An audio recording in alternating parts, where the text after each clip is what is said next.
RD ministry ने नई शिक्षा नीति का मसौदा तैयार किया है, जिसकी मुख्य विशेषताएं हम लोग आज के वीडियो में देखने वाले हैं।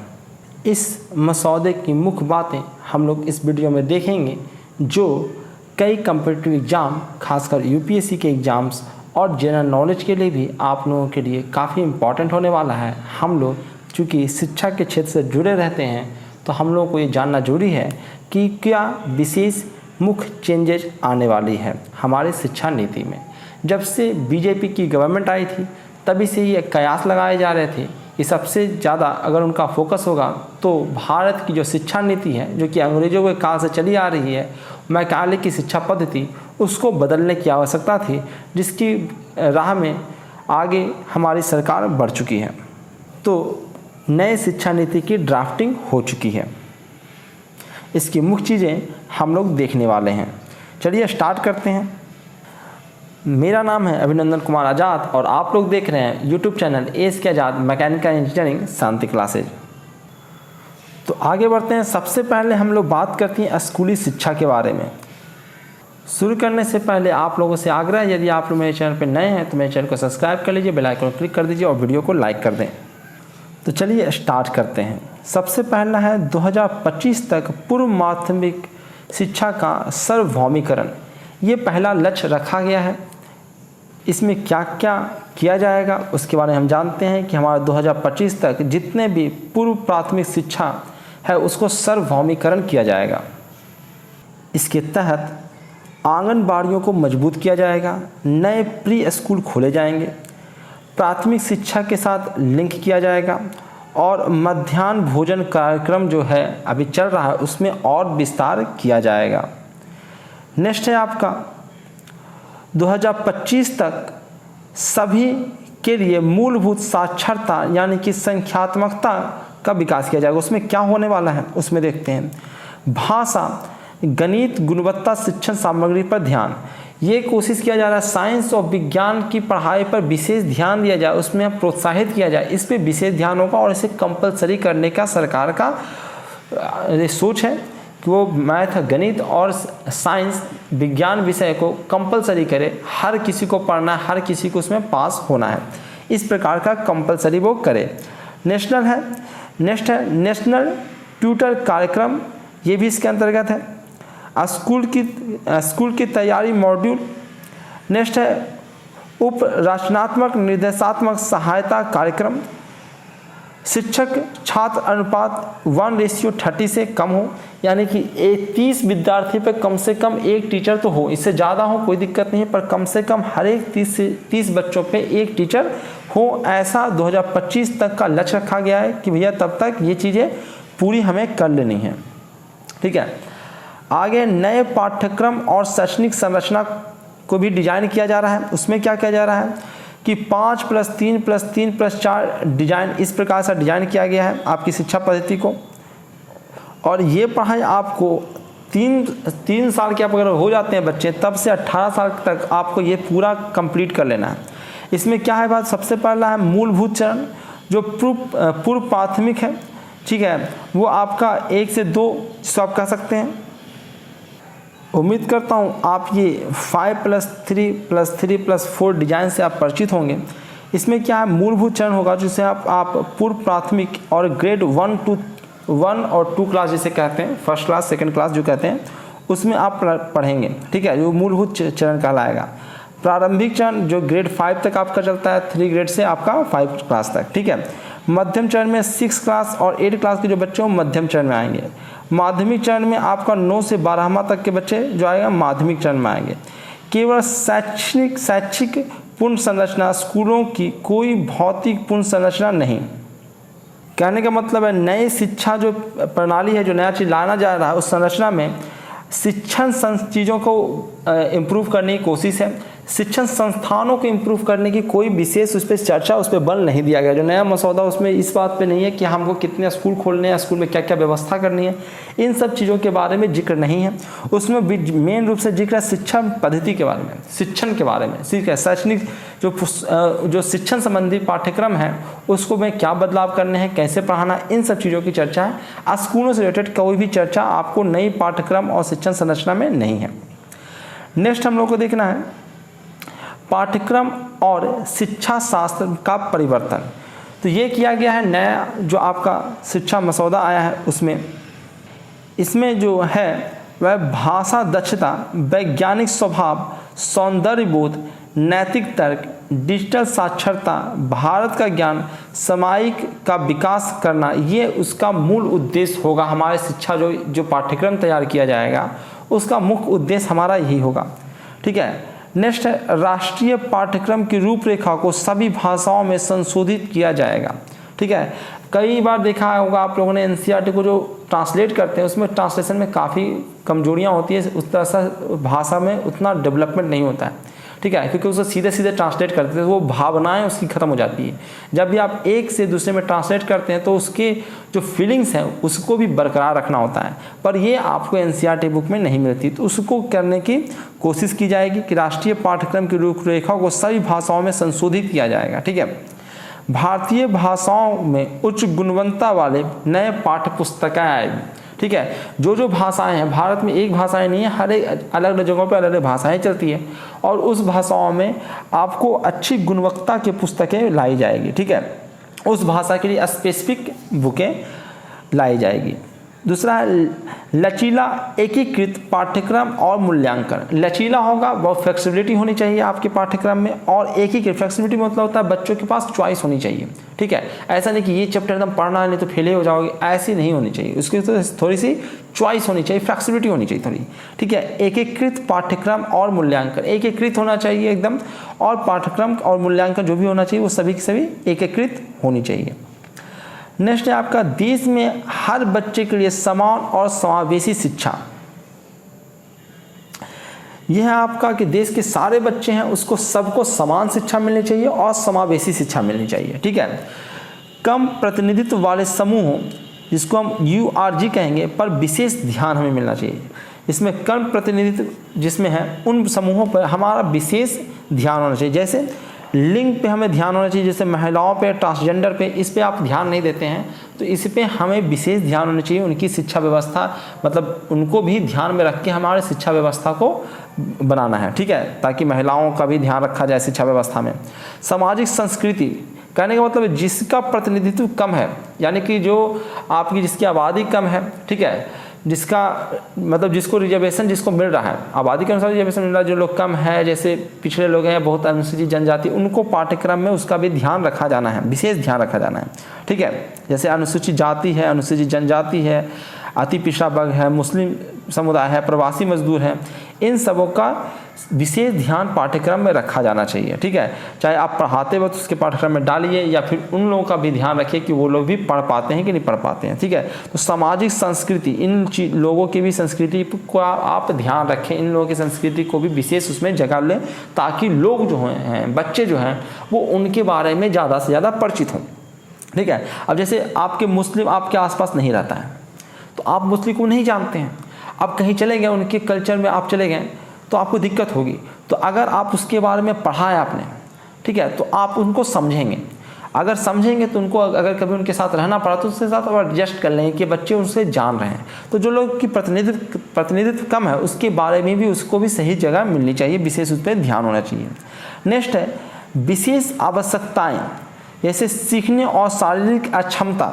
ऐसे लोग जो हैं जो शारीरिक से असक्षम है, जिनको सीखने का प्रोसेस भी मेंटली भी कमज़ोर है, ऐसे ही बच्चों का विशेष ध्यान होना चाहिए आपके शिक्षण पद्धति में। ठीक है। नेक्स्ट है आपका, नेक्स्ट है सामाजिक आर्थिक स्थिति, शहरी गरीब। जो सामाजिक आर्थिक स्थिति पर भी हमें विशेष ध्यान देना, उसको भी विशेष ध्यान में रख के हमें पाठ्यपुस्तक और पाठ्यक्रम को तैयार करना है। ठीक है। जिसमें हमारा शहरी गरीब को विशेष रूप से ध्यान देना। देखो गांव में गरीबी है, ऐसा है तो है, सब जगह है गरीबी, पर अगर गांव में देखो तो गांव में वैसी परेशानी नहीं है। ठीक है। गांव में क्या है कि लोगों के पास अपना खेत है, खलिहान है, उसके काम करने के लिए बहुत ही स्वतंत्रता है, और वहाँ पे कम से खाद्यान्न की कमी नहीं है।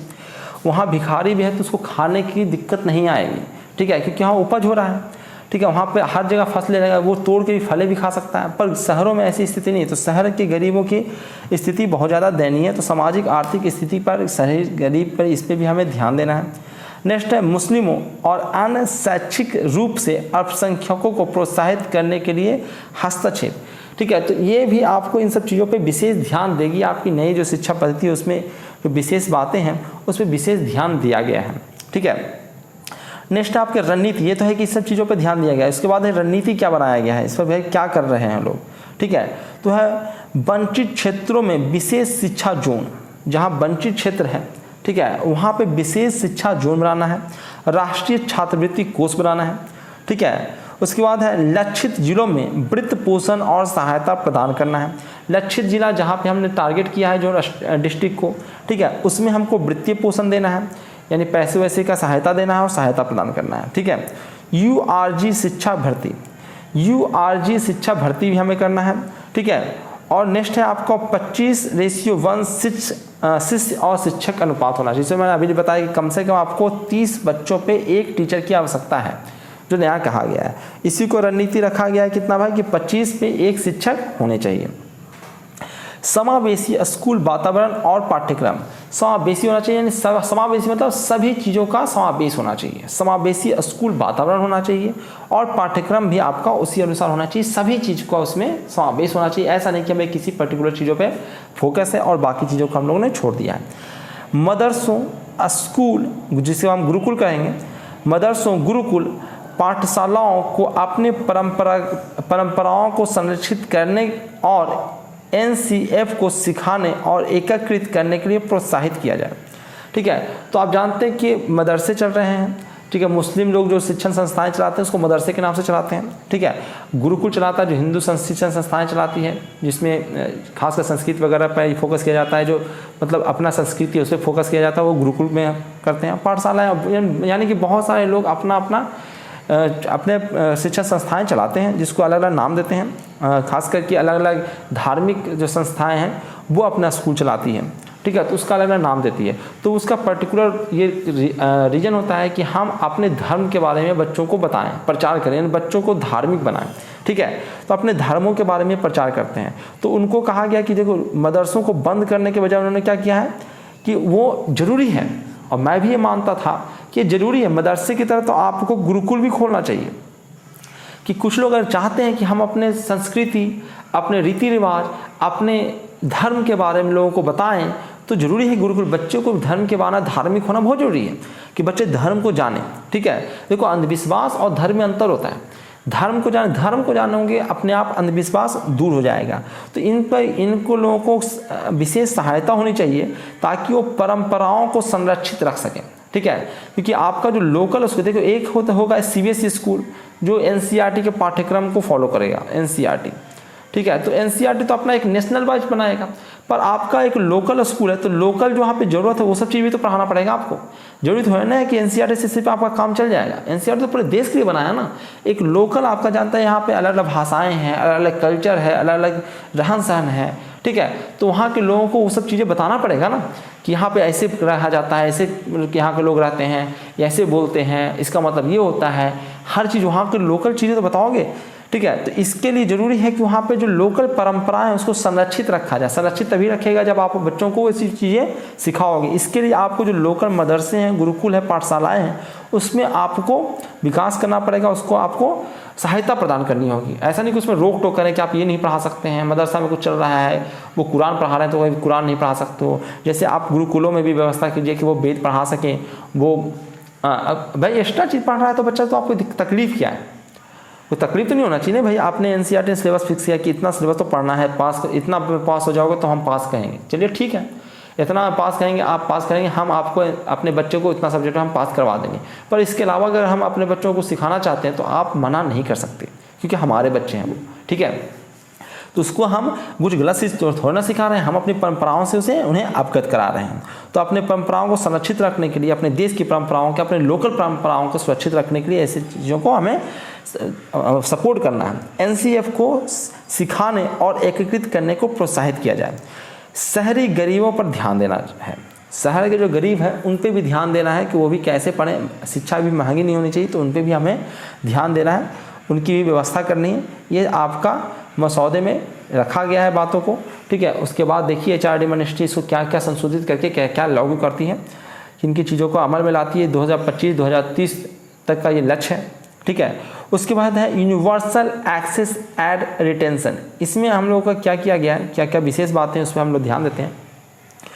2030 तक सभी स्कूल शिक्षा के लिए 100% सकल नामांकन अनुपात। इसमें क्या किया जा रहा है, इसमें है मौजूद स्कूलों में प्रवेश में वृद्धि। जो मौजूदा स्कूल है उसमें प्रवेश यानी कि उसमें नामांकन अधिक से अधिक हों, ठीक है। रेखांकित स्थानों में नई सुविधाएं, जहाँ जहाँ वो टारगेट करेंगे उन जगहों पे विशेष सुविधाएं। जैसे आपको पूरा देश में हर जगह भाई एक बहुत कम समय में हर जगह सही सुविधाएं पहुँचा पाना भी इतना आसान नहीं है। आपका तो हॉस्पिटल नहीं बन रहा, स्कूलें कहाँ से बनेगी, ठीक है। तो ये देखिए कोरोना का क्या स्थिति है, तो ये कुछ रेखांकित करेंगे कि भाई यहाँ विशेष रूप से दिक्कत है, यहाँ के बच्चों को दिक्कत है, तो वहाँ रेखांकित जगहों पे विशेष सुविधाएं देने का ऐसा सलाह दिया गया है सरकार को, ठीक है। परिवहन और छात्रावास सुविधाओं द्वारा समर्थित स्कूल युक्तिकरण, ठीक है। तो परिवहन और छात्रावास की हम व्यवस्था करें ताकि बाहर से कोई बच्चे आके वहाँ पढ़ रहे हैं तो वो रह सकें, और अगर थोड़ा सा आसपास से बच्चे आ रहे हैं तो आने जाने की व्यवस्था हो, ठीक है। तो ये हमारा ये योजना का पहलू है कि परिवहन और छात्रावास सुविधाओं से हमें समर्थित स्कूल युक्तिकरण करना है।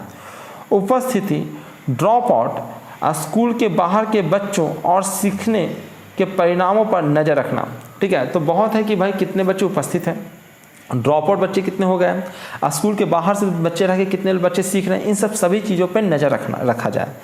दीर्घकाल तक स्कूल न जाने वाले बच्चों या किशोरों के लिए कार्यक्रम। बहुत सारे ऐसे बच्चे हो जाते हैं कि किसी रीजन से बहुत लंबे समय तक स्कूल उनका छूट जाता है, जैसे वो बीमार पड़ गए, 4-5 महीने पर एकदम बेड रेस्ट में चले गए, कभी कोमा में चले गए, कोई बड़ा एक्सीडेंट हो गया, ठीक है, तो बहुत लंबा समय का पढ़ाई छूट जाता है। तो क्या वो ड्रॉप हो जाए, क्या एक साथ पीछे चल जाए वो, क्योंकि अभी तक तो यही होता है। तो उनके लिए विशेष कार्यक्रम रखा जाए ताकि वो वहाँ से पढ़ के वो मेकअप कर लें, ठीक है। जो बच्चों का बहुत ज़्यादा सिलेबस छूट गया है, किसी भी कारण से छूट सकता है, जनरली एक्सीडेंट से आप घूमने चले जाओगे थोड़े ना उसको छूटना कहते हैं, तो बहुत बड़ा मतलब होता है कि भैया 2-3 महीना 3-4 महीने या फिर साल भर का आपका सिलेबस छूट गया है, तो उसको कैसे मेंटेन किया जाए, ये आपके सरकार सोच रही है, उस पर विशेष कार्यक्रम लाने वाली है। सीखने के लिए कई रास्ते बनाने की कोशिश है कि भैया जो बच्चे हो सकते हैं वो कई रास्तों से सीख लें, कहीं यहाँ से पढ़ाई छूट जाए तो कहीं और जगह से पढ़ लें। तो औपचारिक जो है पढ़ाई वो तो हो गई, गैर औपचारिक मोड भी बहुत सारे हैं। ओपन स्कूलिंग की व्यवस्था है, प्रौद्योगिकी प्लेटफॉर्मों को मजबूत करना है। प्रौद्योगिकी मतलब टेक्नोलॉजी से रिलेटेड जो भी आपका इंस्टीट्यूट है, ठीक है, यानी कि इंजीनियरिंग वाले जितने इंस्टीट्यूट है उसको और मजबूत, वहाँ पे और सशक्तिकरण करना, वहाँ और भी हमको इंडस्ट्रियलाइज करना है, उनको और भी सपोर्ट देना है, ठीक है। वहाँ पे मशीनें वगैरह बच्चे पढ़ रहे हैं तो मॉडर्न टेक्नोलॉजी रहेगा तब तो उसके बारे में पढ़ेंगे, ठीक है। वो पुरानी ही मशीनों के बारे में पढ़ रहे, वही लेथ मशीन पढ़ रहे हैं जो आप आज का इस्तेमाल ही नहीं हो रहा है, तो फ़ायदा क्या है उसको पढ़ के, ठीक है। तो यही है आपका कि शिक्षा का अधिकार ग्रेड 12 तक बढ़ाया जाए, ठीक है। शिक्षा का अधिकार जो है, शिक्षा का अधिकार कानून है, उसके तहत हर बच्चों को शिक्षा का अधिकार दिया गया है। तो ये अधिकार हम लोग पहले तो प्राइमरी तक ही था, पर अब इसको बढ़ा के ग्रेड 12 तक किया जाए, यानी 12वीं क्लास तक हर बच्चे को शिक्षा का अधिकार है, हर बच्चे को पढ़ने का अधिकार है, ठीक है। तो अगर ऐसा कर दिया जाता है तो कोई बच्चा यदि नहीं पढ़ पाता है, चाहे पैसा की कमी हो जाए, तो सरकार को उसको पढ़ाना पड़ेगा कि उसको शिक्षा का अधिकार है, उसका मौलिक अधिकार बन जाएगा। और यदि बच्चों को वहाँ बच्चों के आसपास स्कूल नहीं है तो बच्चा सीधे हाई कोर्ट सुप्रीम कोर्ट में जाके केस कर सकता है कि हम कैसे पढ़ें, हमें शिक्षा का अधिकार है, जैसे हमें जीवन का अधिकार है। तो जीवन के अधिकार के तहत हमको एक स्वस्थ इन्वायरमेंट में रहने का अधिकार है।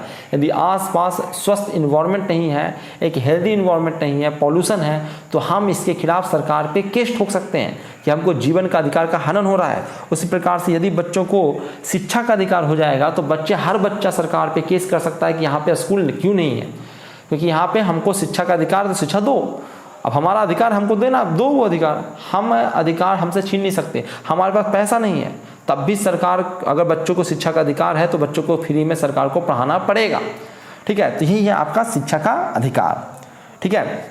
तो ये शिक्षा का अधिकार अगर 12th तक हो जाएगा तो बहुत अच्छी बात है। पहले तो प्राथमिक तक ही था, प्राथमिक तक बच्चों को देखिए, इसलिए सरकारी स्कूलें खुली हुई थी, ठीक है, क्योंकि उतना तक भाई वो तो कहेगा नहीं कि हमने हर जगह स्कूल खोल दिया, आप नहीं पढ़ रहे हो तो मेरी थोड़ी ना वो परेशानी है, तो वो सरकार कर सकती है। लेकिन आप 12th तक उसको हर जगह सरकारी स्कूल खोलना पड़ेगा और फ्री में सबको पढ़ाना पड़ेगा, क्योंकि हर किसी को शिक्षा का अधिकार इस मसौदे के अनुसार मिलने वाला है, नेक्स्ट चलते हैं भाषा के बारे में जानते हैं। भाषा पर भी विशेष जोर दिया गया है, ये बीजेपी गवर्नमेंट पहले से ही बहुत जोर दे रही थी। तो क्या है ये भाषा का अधिकार? तो बच्चे 2 से 8 वर्षों के बीच सबसे जल्दी भाषा सीखते हैं और बहुभाषावाद के छात्रों के लिए महान संज्ञात्मक लाभ है।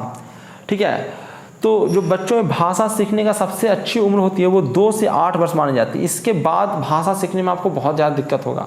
ठीक है, और जानते हो कि जो भी बच्चे जो अच्छे होते हैं, जो काबिल होते हैं, संज्ञात्मक लाभ होता है, जो बच्चे अधिक भाषा जानते हैं उसको बहुत सारा लाभ मिलता है। ठीक है, तो हमें यदि कोशिश होती है कि बच्चा भाई एक तो भारत में है कि बहुत सारी भाषाएँ चलती हैं, तो ये हमारे सरकार का फोकस है कि बच्चे अधिक से अधिक भाषा सीखें। ठीक है, और वो इसी वैसा नहीं कि हम भाषा सीखते रहें, साइंस और मैथ सीखें ही नहीं, ऐसा नहीं है। हमको भाषा सीखना है तो छोटी उम्र में जितने ज़्यादा भाषा हम सीख सकते हैं वो सीखने। तो उसमें क्या कर रही है सरकार, वो देखिए, शिक्षा के माध्यम के रूप में घरेलू भाषा या मातृभाषा को रखा जाए। ठीक है, यानी शिक्षा का माध्यम जो होगा आपका, जो आपका लोकल लैंग्वेज है, उसी में आपको शिक्षा दिया जाए, इसकी व्यवस्था सरकार को करने के लिए ये मसौदा कहती है। ठीक है, अब इस मसौदे की कितनी बातें सरकार मानती है, कितनी बातों को हटाती है, कितना बातें पर अमल कर पाती है, कितनी बातें पर अमल नहीं कर पाती है, तो देखने वाली बात है। पर ये मसौदा कहता है, ये मसौदा भी आपको IAS के एग्जाम में, UPSC के एग्जाम में पूछा जाता है। ठीक है, ऐसा नहीं है कि ये कानून का रूप नहीं लिया है तो नहीं पूछा जाएगा। तो ये आपको कह रहा है कि शिक्षा के माध्यम के रूप में घरेलू भाषा का इस्तेमाल किया, यानी मातृभाषा, मातृ मतलब होता है नेटिव लैंग्वेज जो आपका है, आसपास जो आपका बोला जाता है, उसी लैंग्वेज में आपको शिक्षा देना है। ठीक है, आपको अंग्रेजी जरूरी नहीं कि वहाँ का बच्चा अंग्रेजी जान ही रहा हो, आप साइंस अंग्रेजी में पढ़ा रहे हो, ऐसा नहीं करना है। ठीक है, प्री स्कूल और ग्रेड 1 के छात्रों को 3 या अधिक भाषाओं के लिए एक्सपोजर देना है। एक्सपोजर मतलब वहाँ का व्यवस्था होना चाहिए आपके स्कूल में, कम से कम तो 3 भाषा होनी चाहिए। 3 भाषा कोई भी ले सकता है, पर ऐसे भी आप जानते हो कि भैया एक हिंदी तो पढ़नी पड़ेगी, नेशनल लैंग्वेज, अधिकतर लोग आपका हिंदी बोलते हैं, अंग्रेजी पढ़नी पड़ेगी, और एक आप अपना लोकल लैंग्वेज ले सकते हो। तो 3 भाषा और उससे अधिक, 3 भाषा तो पढ़ना ही है, तो हर किसी को पढ़ना है 3 भाषा, आगे दिखेंगे हम लोग। पर इससे भी अधिक का एक्सपोजर देना, यानी कि आपके शहर में, आपके स्कूल में 3 भाषाएं तो चलेगी, एक एक्स्ट्रा भाषा या 1 या 2 जितनी संभव हो सके 3 से अधिक भाषाओं की व्यवस्था आपके स्कूल में टीचर रहेंगे। ठीक है, चाहे संस्कृत के रहें, उर्दू के रहें, ठीक है, किसी भी रहें, मैथिली रहें, कि अब जो भी आसपास का रहे, कन्नड़ रहे, जापानीज रहे। ठीक है, मेरे चैनल पे आप देख रहे हो कि जर्मनी का भी, जर्मन लैंग्वेज भी का भी क्लास चल रहा है, एक सर ले रहे हैं, आकाश आर्या सर। तो उसको भी, अगर आप लोगों को भी इच्छा है कि आप अधिक से अधिक लैंग्वेज सीखें, तो जर्मन लैंग्वेज का काफ़ी इस्तेमाल होता है साइंस वगैरह में, तो आप उसको भी आप सीख सकते हैं, उसका भी क्लास मेरे चैनल पे चल रहा है। नेक्स्ट है आपका 3 भाषा सूत्र में लचीलापन।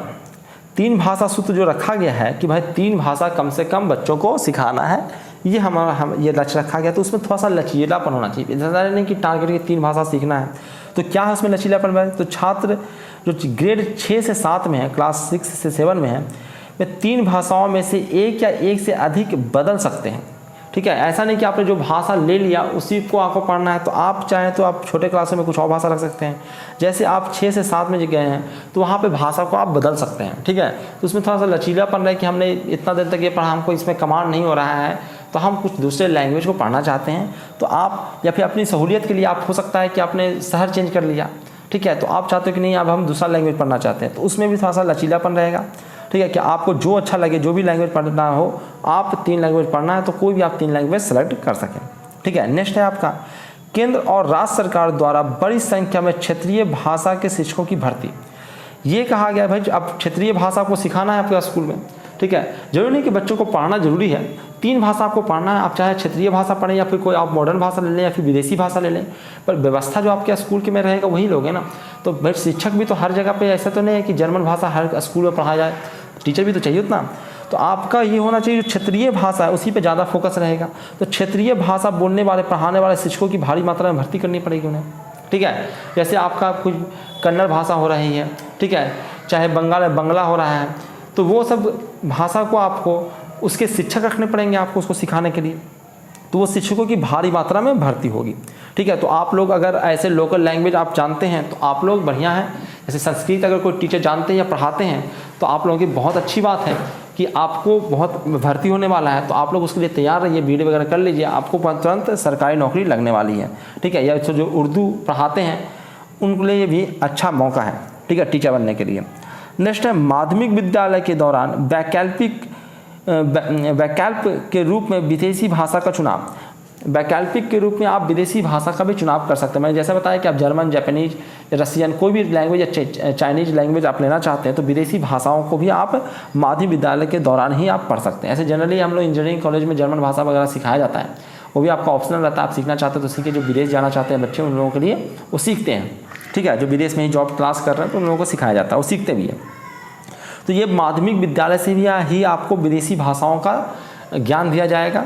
आपको इंटरेस्ट है तो विदेशी भाषा में आप स्पेशलिस्ट बनिए, इससे सरकार को बहुत फ़ायदा होता है, ठीक है। अगर आपको विदेशी लैंग्वेज सीखते हैं तो आप विदेश जाइएगा तो भारत को रेवेन्यू भी भेजिएगा, तो ये सब बहुत ही फ़ायदा होता है। उसके बाद संस्कृत को वैकल्पिक भाषाओं में से एक के रूप में पेश किया जा सकता है, ठीक है। ये भी जा सकता है, ठीक है। ये इस पर विचार किया जा रहा है कि भैया कोई नहीं तो आप क्या करिए, एक वैकल्पिक भाषा के रूप में संस्कृत को भी प्रमोट करने के आप जानते हैं बीजेपी गवर्नमेंट संस्कृत को तो प्रमोट करेगी ही करेगी, ठीक है। तो वो आप पे थोपेगी नहीं, ठीक है। लेकिन आपको अगर शिक्षक दे दिया, टीचर दे दिया आपको, ठीक है, 3 सब्जेक्ट लेना ही आपको, 3 लैंग्वेज लेना ही आपको, ठीक है। तो आप लोकल लैंग्वेज, जैसे बिहार में हिंदी ही लोकल लैंग्वेज है, ठीक है। तो हिंदी आप 2 लैंग्वेज आपको, भाई इंग्लिश और हिंदी सीखोगे, पर एक लैंग्वेज लोकल लैंग्वेज में क्या सीखोगे? लोकल लैंग्वेज कुछ है ही नहीं, ठीक है। यहाँ पे तो आपको संस्कृत सीखना पड़ेगा। तो यहाँ है भोपाल मतलब मध्य प्रदेश का एरिया है, राजस्थान है, इस सब जगहों पर संस्कृत बहुत अच्छे से चलेगी। संस्कृत बहुत फ़ायदा करती है। संस्कृत बहुत सारे लैंग्वेज, आप जानते हैं कि संस्कृत जो है वो सारे भाषाओं की जननी है। तो अगर संस्कृत पे कमाना जाता है तो बहुत सारे विदेशी भाषाएं पे भी बहुत आसानी से आप सीख सकते हो, वो उसके जैसा ही होता है।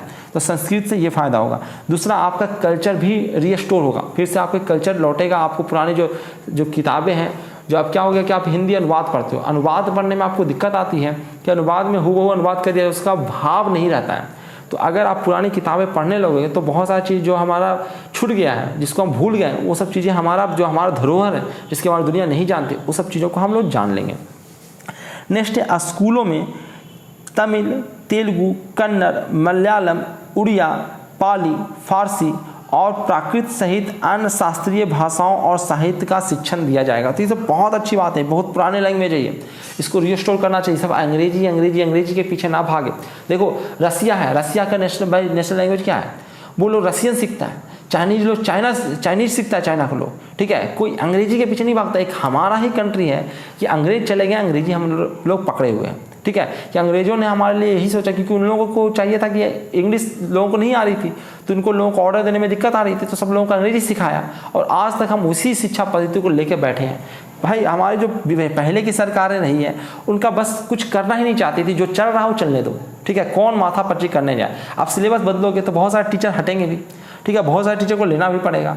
भाई नया सिलेबस लाओगे, जो टीचर पढ़ा रहा है उसको पढ़ना पड़ेगा, तो टीचर लोग विरोध करेंगे। तो जैसे चल रहा चलने दो, जैसे चल रहा चलने दो। ये प्रथा हमारे में चल गई, जैसा चल रहा है वैसा चलने दो। तो ये एक सरकार आई है जो चाहती है कि भैया जैसा चल रहा वैसा चलेगा नहीं, उसमें अगर बदलाव की जरूरत है तो बदलेंगे, हमारी मेहनत जो करना पड़ेगा हम करेंगे, ठीक है। तो ये बहुत अच्छी बात है ये। नेक्स्ट है आपका स्कूल परिसर।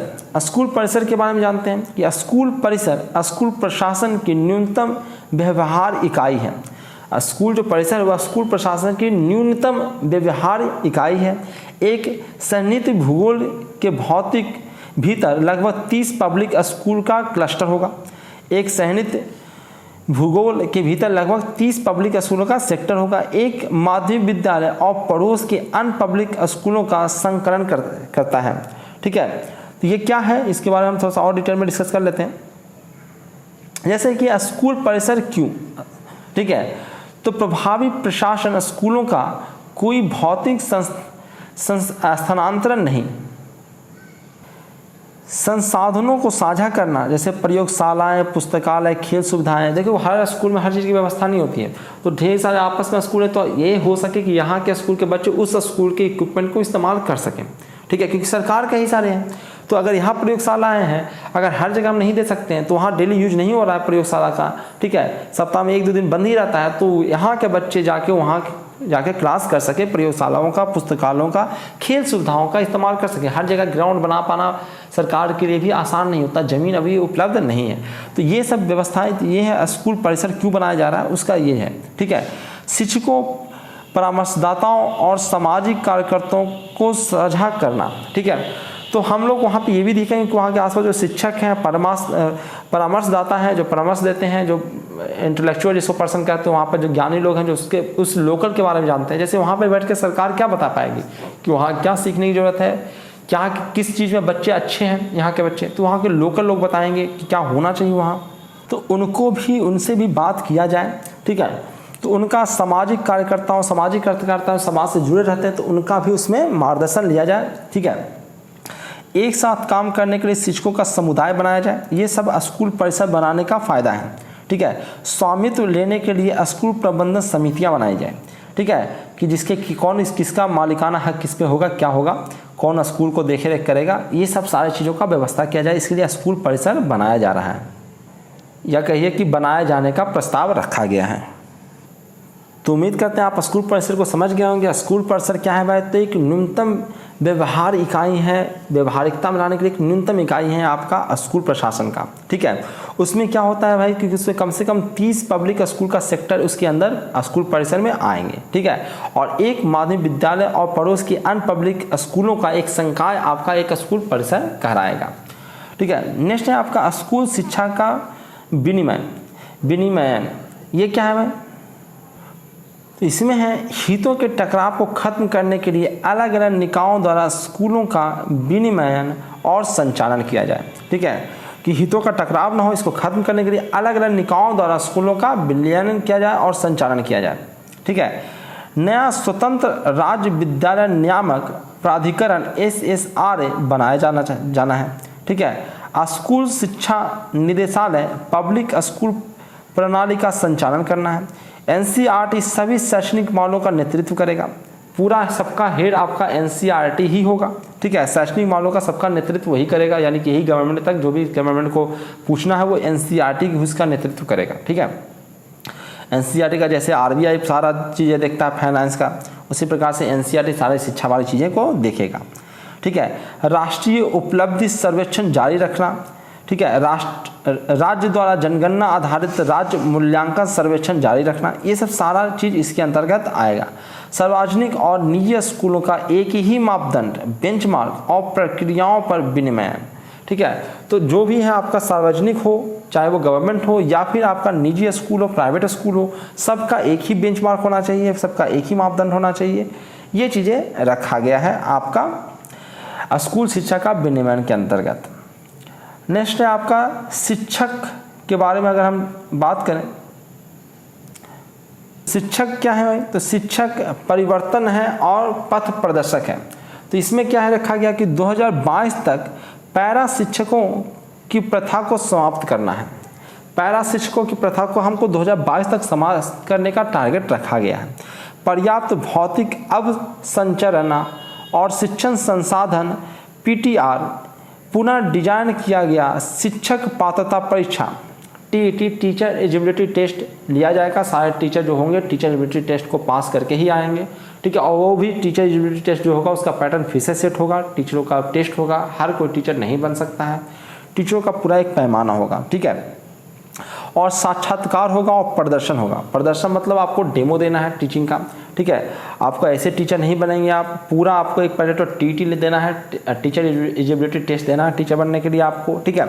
और उसका सिलेबस फिर से डिजाइन होगा, पूरा पैटर्न बदलेगा, ठीक है।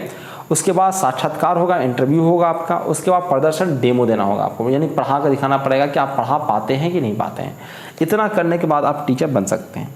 शिक्षकों को जिले में भर्ती किया गया और स्कूल परिसर में नियुक्त किया गया, ठीक है। शिक्षकों को जिला में भर्ती किया जाएगा, उसका जो भर्ती होगा वो जिला में होगा, डिस्ट्रिक्ट लेवल में होगा, और स्कूल परिसर में उसका नियुक्ति होगा, ठीक है। स्कूल परिसर अभी हम लोगों ने देखा था, उसमें नियुक्ति होगा। शिक्षक कैरियर विकास, अगर शिक्षक कैरियर विकास में देखें तो शैक्षिक प्रवेश या शिक्षक शिक्षा, ठीक है। शिक्षक का निरंतर व्यवसायिक विकास, शिक्षक का भी निरंतर व्यवसायिक विकास होना चाहिए, इस पर भी ध्यान है। लचीला और मॉड्यूल दृष्टिकोण, पाठ्यक्रम शिक्षण का कोई केंद्रीकृत निर्धारण नहीं, ठीक है। भारतीय भाषाओं में उच्च गुणवत्ता वाली सामग्री डालना है हमको, ये हमारा लक्ष्य है इस मसौदे का। कायाकल्प शैक्षणिक सहायता संस्थान, कायाकल्प शैक्षणिक सहायता संस्थान भी बनाने का प्रस्ताव है।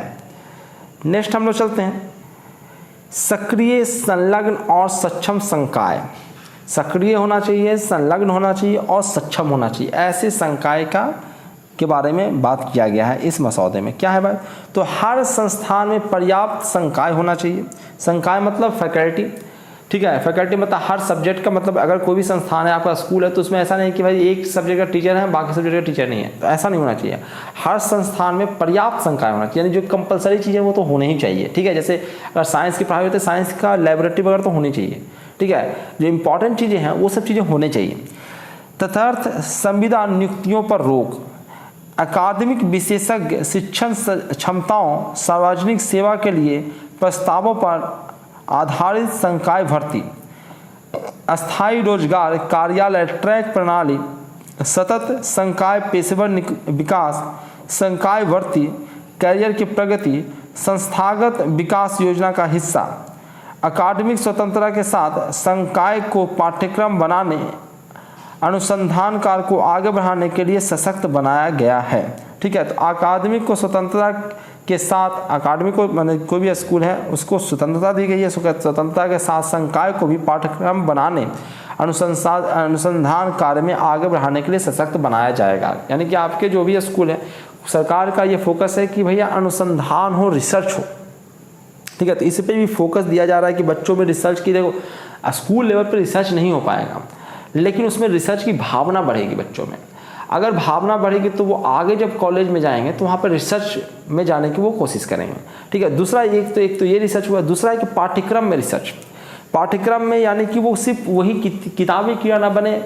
टीचर यदि चाहता है कि भैया उसमें थोड़ा सा पाठ्यक्रम में हम ऐड या सब्सट्रैक्ट करें तो वो कर सकता है, ठीक है। अकादमिक स्वतंत्रता होना चाहिए, यानी कि हमारे स्कूल को भी स्वतंत्रता होना चाहिए कि वो कुछ चीज़ें पढ़ाना चाहता है तो पढ़ाए, ठीक है। कुछ चीज़ें उसको जोड़ना चाहता है या कुछ उसमें संशोधन करना चाहता है, अनुसंधान करना चाहता है तो वो कर सकता है, ठीक है।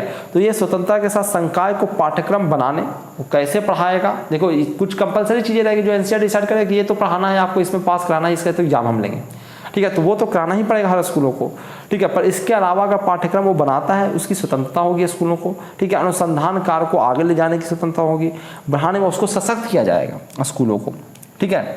जो भी अकादमिक है उसको सहूलियत दी जाएगी। अब उच्चतर शिक्षा की बात करें, यानी 12th के बाद की बात करें, तो उसके बाद ही हमें क्या है भाई, तो संस्थागत पुनर्गठन और समेकलन क्या है भाई। लगभग 15,000 बड़े बहु विषयक संस्थानों में 8,000 विश्वविद्यालय और 40,000 कॉलेजों का एकीकरण किया जाएगा। एकीकरण किया जाएगा जैसे अब रेलवे का एकीकरण किया गया, एक जगह से सब कुछ कोऑर्डिनेट हो, ये एकीकरण कहलाता है। तो 3 प्रकार का आपका HEI है। क्या है भाई? पहला है अनुसंधान विश्वविद्यालय, जिसमें स्पेशली रिसर्च के लिए वो डेडिकेटेड होगा, ऐसे अनुसंधान विश्वविद्यालय। तो अनुसंधान और शिक्षण जो 150-300 संघ में आएगा पर समान ध्यान केंद्रित किया जाए, ठीक है। शिक्षण विश्वविद्यालय एक तो है अनुसंधान पर लगा हुआ है, जो आपको रिसर्च लेबोरेटरी है, भारत में ऐसे 7 रिसर्च लेबोरेटरी है, 7 या 11 इसी प्रकार से, जो स्पेशली रिसर्च के फील्ड में लगे होते हैं, जहाँ पे आपको जाने के लिए JRF करना पड़ता है, जूनियर रिसर्च फेलोशिप, उसके बाद आप वहाँ जा सकते हैं।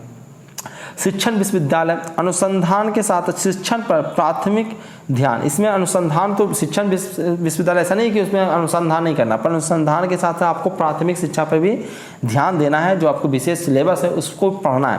पर अनुसंधान वाले विश्वविद्यालय में डेडिकेटेड होना है कि आपको रिसर्च करना है, आप पढ़े हुए हैं, आपको रिसर्च करना है, ठीक है। आपको नॉलेज है तो भैया आप उसको आप लीजिए, पर आपका काम है रिसर्च करना, ठीक है। तो दूसरा है आपका शिक्षण विश्वविद्यालय, जिसमें आपका अनुसंधान के साथ साथ शिक्षण पर प्राथमिक ध्यान होना चाहिए, जो आपका 1000 से 2000 संसूची में आएगा। स्वायत्त डिग्री देने वाले कॉलेज, जिसको डीम्ड यूनिवर्सिटी कहते हैं, जो अपना खुद का डिग्री देता है, जैसे BIT मिश्रा, ठीक है, PIT पिलानी, VIT विल्लोर, बहुत सारे ऐसे कॉलेज हैं जो अपना डीम्ड यूनिवर्सिटी होते हैं, जो अपना खुद का डिग्री दे सकता है। ऐसे कॉलेज के बारे में जानते हैं, तो शिक्षण पर विशेष ध्यान ये सब देना हो इनको, और ये संसूची आएगा 5000 से 10,000 के बीच, ठीक है। ये आपका ये 5000 से 10,000 संस्थान ये आएंगे, और आपका अनुसंधान विश्वविद्यालय है, ये आपका 150 से 300 के बीच आपका इसकी संख्या होने वाली है अनुसंधान विश्वविद्यालय का। और जो आपका 1000 से 2000 के बीच आपका शैक्षणिक विश्वविद्यालय होने वाला है, जो अनुसंधान के साथ साथ शैक्षणिक के प्राथमिक शिक्षा में भी ध्यान देगा, ठीक है। और जो स्वयं से देने वाले हैं वो आपका 5000 से 10,000 संस्थान ऐसे हैं, ठीक है। सभी HEI क्या है भाई, तो हाई एजुकेशन इंस्टीट्यूट विषयों और क्षेत्रों में शिक्षण कार्यक्रमों के साथ बहुविषयक संस्थान बनाने के लिए वंचित भौगोलिक क्षेत्रों में उच्च गुणवत्ता वाले संस्थानों की प्राथमिकता, पर्याप्त सार्वजनिक निवेश, मिशन नालंदा MN, ठीक है, मिशन नालंदा और मिशन तक्षशिला, ठीक है। हमारे पास दो बड़े बड़े यूनिवर्सिटी हुआ करते थे, एक नालंदा यूनिवर्सिटी का नाम आपने सुना, दूसरा हुआ करता था एक तक्षशिला यूनिवर्सिटी। तो उसके लिए एक मिशन रखा गया है, मिशन MN है मिशन नालंदा, और एक है मिशन तक्षशिला। दोनों यूनिवर्सिटी को चाणक्य जो पढ़े हुए थे वो तक्षशिला से ही पढ़े हुए थे, ठीक है। और नालंदा यूनिवर्सिटी का नाम तो तुमने सुना ही है, मैं खुद ही नालंदा डिस्ट्रिक्ट से हूँ, ठीक है। तो वहाँ इसको मिशन के थ्रू इसको विकसित करने का प्रावधान किया गया है, इसको पर विकसित करने में सरकार मदद करे। इससे बहुत सारे फायदे होने वाले। एक तो है कि आप नालंदा यूनिवर्सिटी में पढ़ोगे तो अपने आप में फील होगा कि हम नालंदा यूनिवर्सिटी में पढ़ रहे हैं, ठीक है। वही सब चीज़ रहेगा, फिर भी आपको लगता है कि हम पढ़ रहे हैं कहीं पर बड़े जगह पे, ठीक है। तो आपको पढ़ने का एक बहुत ही अच्छा अटेंशन बनेगा, आप में खुद भी पढ़ने का जिज्ञासा बनेगा और एक आप सेल्फ मोटिवेटेड फील करोगे, ठीक है। और यहाँ पे बहुत सारे दान भी आएंगे, लोग यहाँ पर सपोर्ट भी करेंगे, बाहर बाहर से पढ़ने के लिए लोग आएंगे, रिसर्च का एक हब बन जाएगा। तो भारत को चाहिए ही यही, रिसर्च भारत में हो, ताकि उस रिसर्च पे पेटेंट भारत सरकार का हो, ठीक है। MN में क्या है, मिशन नालंदा में समान क्षेत्रीय वितरण के साथ 2030 तक कम से कम 100 टाइप 1 और 500 टाइप 2 HEI कार्य करते हैं, ठीक है। ये हिंदी ट्रांसलेट करने में ऐसा हो गया। MT है मिशन तक्षशिला, यह 2030 तक हर जिले में कम से कम उच्च गुणवत्ता वाले HEI की स्थापना करना, यह आपका MT के तहत आएगा, ठीक है। नेक्स्ट है आपका उच्च गुणवत्ता के उदार शिक्षा की ओर। उच्च गुणवत्ता की उदार शिक्षा की ओर क्या है भाई, इसके बारे में देखते हैं। तो व्यापक बहु सांस्कृतिक प्रदर्शन के साथ उदार शिक्षा, इसके तहत सरकार ने क्या प्रावधान किया है या करने वाली है। नए निकाय विकल्पों के साथ 3-4 साल की स्नातक डिग्री। तो नए निकाय विकल्प लाना है, यानी कि और भी सब्जेक्ट डालना है। जैसे आप साइंस सब्जेक्ट लेके पढ़ सकते हो, अभी आपसे पूछा गया क्या लेके पढ़ोगे, तो आप कहोगे यार साइंस लेके पढ़ेंगे या आर्ट्स लेके पढ़ेंगे, बहुत तो इकोनॉमिक्स पे जाओगे, इसके अलावा आपको कुछ पता ही नहीं है, ठीक है। तो आपके पास बहुत ज़्यादा विकल्प हो सब्जेक्ट चुनने का, ठीक है। इसी पे सरकार ध्यान दे रही है कि 3 से 4 साल का कोर्स होना चाहिए। जैसे 4 साल का इंजीनियरिंग का कोर्स 4 साल का होता है, तो उस पर विशेष ध्यान दे रही है कि हम और अधिक से अधिक सब्जेक्ट का पढ़ाई सुलभ करवा पाएँ। टीचर रहेगा तभी ना पढ़ाएगा।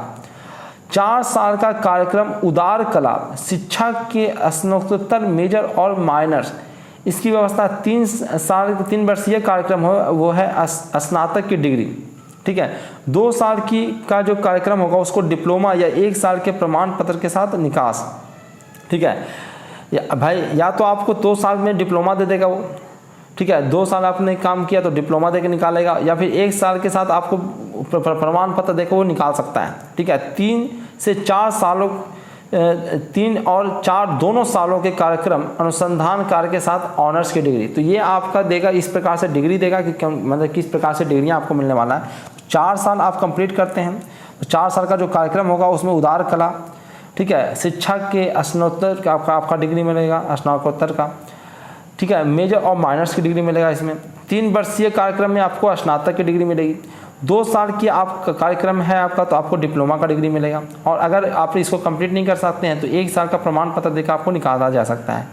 3 और 4 सालों के कार्यक्रम में आपका अनुसंधान कार्य के साथ ऑनर्स की डिग्री आपको मिलेगी। 3 से 4 साल वाला कार्यक्रम जो रहेगा उसमें लचीला मास्टर डिग्री प्रोग्राम भी रखना है। बच्चे क्या हो रहा है कि आप रिसर्च में कम जा रहे हैं, कहाँ जाएंगे बच्चे रिसर्च में, उम्र इतनी कम हो गई है, तुम पढ़ाई अब 30 साल तक पढ़ा ही रहे हो, तो जिंदगी में बच्चा पढ़ेगा तो कमाएगा कब, शादी कब करेगा, बाल बच्चे कब होंगे। तो ये इंडिया का एजुकेशन सिस्टम थोड़ा सा गड़बड़ है, तो उसमें वो थोड़ा सा लचीलापन लाएगा। तो कोई मास्टर डिग्री में नहीं जा पा रहा है, मास्टर डिग्री जा भी रहा है तो मास्टर का मतलब होता है रिसर्च और उसमें कमांड, वो सब बच्चे बस ऐसे ही बैठ के बस डिग्री ले रहे हैं, तो वो स्थिति आ गई। मैंने इंटरेस्ट नहीं है किसी को डिग्री लेने में।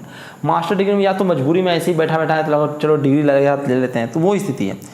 नेक्स्ट है आपका 3 साल स्नातक की डिग्री वाले लोगों के लिए 2 साल ऑनर्स उपाधि के साथ 4 साल की स्नातक डिग्री वालों के लिए 1 वर्ष। ठीक है, तो ये आपका क्या गया कि 3 साल का स्नातक डिग्री है तो ऐसे लोगों के लिए 2 साल का भी व्यवस्था किया जाए। ऑनर्स उपाधि के लिए 4 साल की स्नातक डिग्री वालों के लिए 1 वर्ष का व्यवस्था। ठीक है, 5 साल का एकीकृत कार्यक्रम। एकीकृत जो होता है कि 3+2 जो होता है कि ग्रेजुएशन के साथ साथ आप मास्टर भी लगे हाथ कर लीजिए। ठीक है, तो वह 5 साल का एकीकृत कार्यक्रम, कल्पनाशील और लचीला पाठ संरचना, अध्ययन के विषयों का रचनात्मक संयोजन, एकाधिक निकाय और प्रवेश बिंदु, स्नातकोत्तर और डॉक्टरेट शिक्षा अनुसंधानों आधारित विशेषज्ञता प्रदान करते हैं। ठीक है, तो ये ट्रांसलेट हिंदी में करने में ऐसा कुछ गड़बड़ हुआ है। ठीक है, तो यहाँ पे जब स्नातकोत्तर है यानी कि स्नातक से आगे जाओगे, पोस्ट ग्रेजुएट करने जाओगे तो यहाँ पे डॉक्टरेट की डिग्री के लिए जाओगे तो इसमें अनुसंधान आधारित आपका होना चाहिए। ठीक है, अनुसंधान आपको रिसर्च से रिलेटेड ये सब चीज़ें होना चाहिए। अगर पढ़ लियो बहुत अब आप उसको से थोड़ा सा रिसर्च करो, कुछ नया चीज़ छानबीन करो। ठीक है, नेक्स्ट है आपको उच्च शिक्षा शासन और विनियमन। ये क्या है भाई? तो मानक सेटिंग, वित्त पोषण, मान्यता और विनियमन स्वतंत्र निकाय, हल्का किंतु घना, लाइट बल टाइट विनियमन। ठीक है, ये ट्रांसलेट जो हिंदी में उसमें थोड़ा सा गड़बड़ हो गया, ट्रांसलेट मतलब अच्छा ऐसा हिंदी नहीं बना।